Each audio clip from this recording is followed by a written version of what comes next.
വർഷവും general body നടക്കുകയാണെങ്കിൽ എല്ലാ സംഘടനയും നടക്കാറില്ല, നടക്കുകയാണെങ്കിൽ ആ യോഗത്തിന്റെ പ്രധാന ആകർഷണം ആ വാർഷിക റിപ്പോർട്ട് തന്നെയാണ്. നേരത്തെ ഒരാഴ്ച മുമ്പ് കൊടുക്കാറുണ്ടോ എന്ന് കേൾക്കുന്നു. ഇപ്പോൾ വാർഷിക റിപ്പോർട്ട് ആ വാർഷിക ബോഡിയിൽ വെക്കാനുള്ള പ്രശ്നം എന്താണ്? അതല്ല, വരവ് ചെലവ് കണക്ക് അതൊരു സംഘടനയുടെ പ്രധാനപ്പെട്ട സംഗതിയാണല്ലോ. നേരത്തെ നന്ദകുമാർ, ദല്ലാൽ നന്ദകുമാറിന്റെ ക്ഷേത്രത്തിൽ നിന്നും പണം വാങ്ങിയതൊക്കെയാണല്ലോ അനുസൂയമായ പ്രശ്നത്തിന്റെ തുടക്കം. അപ്പം ഒരു ക്ഷേത്രത്തിന് അങ്ങനെ പണം കൊടുക്കാൻ കഴിയില്ല തുടങ്ങിയ കാര്യങ്ങളൊക്കെ നിയമപരമായി തന്നെ ചൂണ്ടിക്കാണിക്കപ്പെട്ടതാണ്. അപ്പോൾ വരവ് ചെലവ് കണക്കിൽ കൺഫ്യൂഷൻ ഉണ്ടോ വിപിൻ? അതുകൊണ്ടാണോ വാർഷിക റിപ്പോർട്ട് ഇന്ന് ജനറൽ ബോർഡിലേക്ക് വരാതിരുന്നത്? ആഷ്മി, ഈ വാർഷിക കണക്കുകൾ ഒക്കെ തന്നെ 21 ദിവസങ്ങൾക്ക് മുൻപ് ഈ അംഗങ്ങൾക്ക് കൊടുക്കുകയും അംഗങ്ങൾ അത് പഠിച്ചതിന് ശേഷം സ്വാഭാവികമായിട്ടും ഇവിടുത്തെ യോഗത്തിൽ അത് ചർച്ച ചെയ്യുകയും അത് കൈയടിച്ച് പാസ്സാക്കുകയും അതിലേതെങ്കിലും രീതിയിലുള്ള ക്ലാരിറ്റി കുറവുണ്ടെങ്കിൽ അത് ശരിയാക്കി പോവുകയൊക്കെയാണ് സാധാരണഗതിയിൽ ഉണ്ടാവേണ്ടത്. ഇത് ഇന്ന് മാത്രമാണ് ഇവർക്ക് ഈ റിപ്പോർട്ട് സമർപ്പിച്ചിട്ടുള്ളത്. അത് വൈകാനുള്ള കാരണം ട്രഷറർ ഉണ്ടായിരുന്നില്ല. അതിൻ്റെ കണക്കുകളിലെ ചില പ്രതിസന്ധികളൊക്കെ ചൂണ്ടിക്കാണിച്ചുകൊണ്ടാണ് ശ്വേത സംസാരിച്ചത്. പക്ഷേ അപ്പോഴും ഈ കണക്കുകളിൽ അവ്യക്തതയുണ്ടെന്നും തനിക്ക് 45 ദിവസം കൂടി അനുവദിക്കണം എന്നുള്ളതുമായിരുന്നു ആവശ്യം. പക്ഷേ അത് ഉണ്ടായിട്ടില്ല എന്നുള്ളത് നമ്മൾ മനസ്സിലാക്കുകയാണ്. ഒപ്പം തന്നെ ഇപ്പോൾ ഈ ദല്ലാൽ നന്ദകുമാറുമായി ബന്ധപ്പെട്ടൊക്കെ തർക്കം നിലനിൽക്കുന്നു. അത് അൻസിബ് ഉയർത്തിക്കൊണ്ട് വരുന്നു.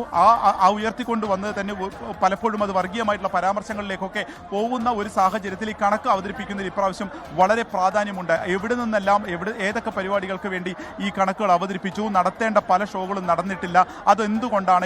ഇങ്ങനെ കുറച്ച് ചോദ്യങ്ങൾ കൂടിയുണ്ട്. ഇതിനൊന്നും വേണ്ടത്ര കൃത്യമായിട്ടുള്ള മറുപടി ലഭിച്ചിട്ടില്ല എന്നുള്ളത് കൂടിയാണ് ഈ അംഗങ്ങൾ ചൂണ്ടിക്കാണിച്ചത്. അതുകൊണ്ട് തന്നെ വ്യക്തമായി ഈ ഒരു നേതൃത്വവുമായി അമ്മയ്ക്ക് മുന്നോട്ട് പോകാൻ സാധിക്കുകയില്ല എന്നുള്ള ഭൂരിപക്ഷ അഭിപ്രായം മാനിച്ചുകൊണ്ട് ഇപ്പോൾ മുഴുവൻ അംഗങ്ങളും രാജിവെച്ചിരിക്കുന്നു എന്നുള്ളതാണ്. സ്ത്രീകൾ ഉൾപ്പെടെയുള്ളവർ ഈ വനിതാ നേതൃത്വവുമായി മുന്നോട്ട് പോയി കഴിഞ്ഞാൽ അമ്മയ്ക്ക് കൂടുതലായിട്ടുള്ള ഒരു കളങ്കമാകും എന്നുള്ള പറഞ്ഞു എന്നാണ് നമ്മൾ മനസ്സിലാക്കുന്നത്. അതിൻ്റെ കൂടി പുറത്താണ് ഇപ്പോൾ സേതോമേനോൻ ഉൾപ്പെടെയുള്ളവർ രാജി വെച്ചിരിക്കുന്നത്.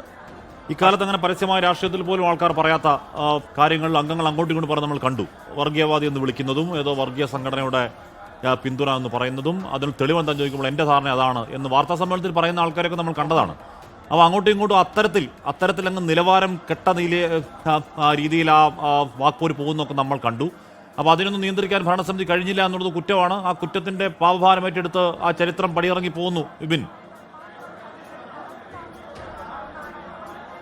അതെ ആഷ്മി, ഈ പറഞ്ഞ ആളുകളൊക്കെ തന്നെയാണ് ഭരണസമിതി. അതാണ് അതിൽ ഏറ്റവും രസകരമായത്. അതായത് ഒരു അംഗത്തിന് തെറ്റുപറ്റി കഴിഞ്ഞാൽ ഒരു പക്ഷേ അത് എക്സിക്യൂട്ടീവ് യോഗം ചേരുകയോ അതിൽ ഒരു കാരണം കാണിക്കൽ നോട്ടീസൊക്കെ നൽകാം. ഇത് വൈസ് പ്രസിഡന്റും അല്ലെങ്കിൽ ജോയിന്റ് സെക്രട്ടറിയും തമ്മിലാണ് പ്രധാനമായിട്ടുള്ള വാക്കുതർക്കങ്ങൾ ഉണ്ടാവുന്നത്. ഇത് നിയന്ത്രിക്കേണ്ടത് ജനറൽ സെക്രട്ടറി കുക്കു പരമേശ്വരനാണെന്ന് പറയുന്നു. അല്ലെങ്കിൽ കൂടുതൽ അധികാരം പ്രസിഡന്റിനാണോ അല്ലെങ്കിൽ ജനറൽ സെക്രട്ടറിക്കാണോ എന്നുള്ള നിലയ്ക്ക് പലപ്പോഴും അമ്മയിൽ തർക്കങ്ങൾ മുഴുകുന്നു. കുക്കു പരമേശ്വരനും സേതാമേനോനും തമ്മിൽ പരസ്പരമായിട്ടുള്ള ഒരു കമ്മ്യൂണിക്കേഷൻ ഉണ്ടായിരുന്നില്ല. അത്തരത്തിൽ വലിയ കമ്മ്യൂണിക്കേഷൻ ഗ്യാപ്പിലേക്ക് പലപ്പോഴും പോയി എന്നുള്ള പരാതികൾ ഉയരുന്നു. ഇതൊക്കെ തന്നെ ഈ എക്സിക്യൂട്ടീവ് യോഗത്തിന്റെ അകത്ത് തന്നെ നടക്കേണ്ട പല കാര്യങ്ങളും അല്ലെങ്കിൽ ട്രഷറർ ഉൾപ്പെടെയുള്ളവരാണ് ഈ വിവാദ നായകന്മാരായിട്ട് നിൽക്കുന്നത്. അപ്പോൾ പിന്നെ ആര് പരിഹരിക്കും എന്നുള്ള ഒരു ചോദ്യം പ്രധാനമായും ഈ മറുവിഭാഗം ചോദിക്കുകയാണ്. ഇങ്ങനെ പരാതികൾ വരുന്നു, എല്ലാ ദിവസവും അമ്മയിൽ വലിയ പിണക്കങ്ങൾ നടക്കുന്നു, ചേരിപ്പോര എന്നുള്ള വാർത്തകൾ വരുമ്പോൾ അത് കൂടുതൽ കളങ്കമുണ്ടാക്കുകയുള്ളൂ എന്നുള്ള വിലയിരുത്തൽ കൂടുതൽ അംഗങ്ങൾക്ക് ഉണ്ടാവുകയും അതിൻ്റെ പുറത്താണ് ഇന്നത്തെ ഈ ഒരു അവിശ്വാസ നോട്ട് നൽകുകയും അത് വിജയിക്കുകയും ചെയ്തിരിക്കുന്നത്. പൂർണ്ണമായും താൻ രാജിവെക്കാൻ തയ്യാറാണെന്ന് അല്പസമയം മുൻപ് രാജ്യസന്നദ്ധ തന്നെ അറിയിച്ചിരുന്നു ശ്വേതാമേനോൻ. പക്ഷേ ആ സമയത്ത് ബാബുരാജ് ഉൾപ്പെടെയുള്ളവർ അതിൽ നിന്ന് പിന്തിരിപ്പിക്കാനും അല്ലെങ്കിൽ കൂടുതൽ ചർച്ചകൾ അതിൽ നടക്കട്ടെ, ഈ ക്ലാരിറ്റിയാണ് വേണ്ടത് എന്നുള്ളതും പറയുകയായിരുന്നു. പക്ഷേ അതിൻ്റെ അവസാനം മുഴുവനായും പൂർണ്ണമായും എല്ലാവരും തന്നെ രാജിവെക്കാം എന്നുള്ളതാണ്. ഇതിൻ്റെ ഇടയിലുള്ള ഇഴയെടുപ്പും അതിനിടയിലുള്ള ഒരു കമ്മ്യൂണിക്കേഷൻ നഷ്ടപ്പെട്ടു എന്നുള്ളത് കൂടിയാണ് ഈ ഘട്ടത്തിൽ നമുക്ക് വിലയിരുത്താൻ കഴിയുന്നത്. അഷ്മി, പിന്നെ ഇപ്പോൾ മോഹൻലാൽ അടക്കം അത് ഒരു അനുനയ ശ്രമം നടത്തി. കാരണം ഇത്തെ ആവശ്യം പോലും അവിടെ കൃത്യമായ രീതിയിൽ കണക്കിലെടുക്കപ്പെട്ടില്ല എന്നാണ് മനസ്സിലാക്കുന്നത്. ഒപ്പം തന്നെ അദ്ദേഹത്തോടൊപ്പം ഉള്ള വളരെ മുതിർന്ന പല നടീനടന്മാരുമുണ്ടല്ലോ. ഈ പ്രശ്നങ്ങളൊക്കെ നടക്കുമ്പോൾ ഇവരൊക്കെ കണ്ടുകൊണ്ടിരിക്കുകയാണ്, അമ്മയിലെ അംഗങ്ങളായ. അപ്പോൾ അവരിൽ നിന്ന് ആരിൽ നിന്നും ഒരു തരത്തിലുള്ള പരിഹാര ശ്രമങ്ങളും ഉണ്ടായില്ല എന്നാണോ മനസ്സിലാക്കേണ്ടത്? ഇങ്ങനെ വഴക്കും തല്ലുംശുമുണ്ടോ എന്നൊരു ചോദ്യം കൂടി അത് ഉയർത്തുന്നുണ്ടല്ലോ. അതെ ക്രിസ്റ്റീന, നമുക്ക് മനസ്സിലാവുന്നത് ഈ ഒരു 21 എന്നുള്ള ദിവസത്തിന് വേണ്ടി കാത്തിരിക്കുകയായിരുന്നു പലരും എന്നുള്ളതാണ്. കാരണം മീഡിയയ്ക്ക് മുൻപിൽ പറയുന്നത് 1-2 ആളുകളാണ്, അതായത് അൻസിബ, ലക്ഷ്മിപ്രിയ തുടങ്ങിയിട്ടുള്ള കുറച്ച് ആളുകളായിരുന്നു എന്നുണ്ടെങ്കിൽ അതിനപ്പുറത്തേക്കുള്ള ആളുകൾ ഈ ജനറൽ ബോഡി യോഗത്തിന് വേണ്ടി കാത്തിരിക്കുകയായിരുന്നു. അല്ലെങ്കിൽ അതിൽ തന്നെ ഉന്നയിക്കാം എന്നുള്ള നിലയ്ക്ക് കാത്തിരുന്നു. അത് ആ ദിവസം വന്നതോടുകൂടി തന്നെ ഈ പറഞ്ഞ എല്ലാ കാര്യങ്ങളും അവർ പറയുകയായിരുന്നു. വലിയൊരു വിപ്ലവകരമായ മാറ്റം എന്ന് പറഞ്ഞുകൊണ്ടായിരുന്നു ഒരു വനിതാ നേതൃത്വം അമ്മ സംഘടനയിലേക്ക് വരുന്നത്. കേരളത്തിൽ ഏറ്റവും കൂടുതൽ ചർച്ച ചെയ്യപ്പെട്ട ഒരു കാര്യം കൂടിയായിരുന്നു. മോഹൻലാൽ ഉൾപ്പെടെയുള്ളവർ മാറി നിൽക്കുന്നു. അതിനുശേഷം പുതിയ ഒരു ഭരണസമിതി വരുന്നു. അതിൽ കൂടുതൽ സ്ത്രീകൾ, ജനറൽ സെക്രട്ടറിയും പ്രസിഡന്റും ഉൾപ്പെടെയുള്ളവർ സ്ത്രീകളാകുന്നു. പക്ഷേ അതിൽ നിന്ന് പ്രതീക്ഷിച്ച ഒരു ഇൻപുട്ട് ഉണ്ടായിട്ടില്ല എന്നുള്ളത് മാലാ പാർവതിയും നീന കുറുപ്പും ഇന്നത്തെ യോഗത്തിൽ പറഞ്ഞു എന്നുള്ളതാണ് നമ്മൾ മനസ്സിലാക്കുന്നത്. അങ്ങനെ ഒരു പൂർണ്ണമായിട്ടും കൂടെ നിന്ന ആളുകളുടെ വിശ്വാസം പോലും നഷ്ടപ്പെട്ടു എന്നുള്ള അവസ്ഥയിലേക്ക് പലപ്പോഴും പോവുകയും ചെയ്തു.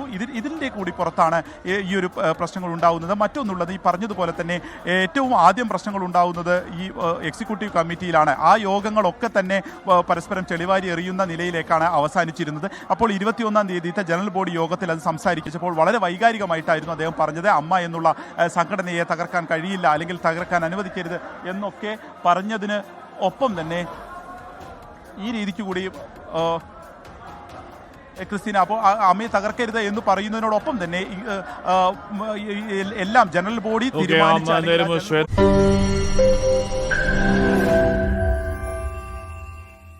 ലോകത്തെവിടെയായാലും ഏത് സമയത്തും 24 വാർത്തകളും ഓഗ്മെന്റഡ് റിയാലിറ്റി പാക്കേജുകളും എക്സ്പ്ലെയിനറുകളും വിശദമായി കാണാൻ ഞങ്ങളുടെ യൂട്യൂബ് ചാനൽ നിങ്ങൾക്ക് സബ്സ്ക്രൈബ് ചെയ്യാം.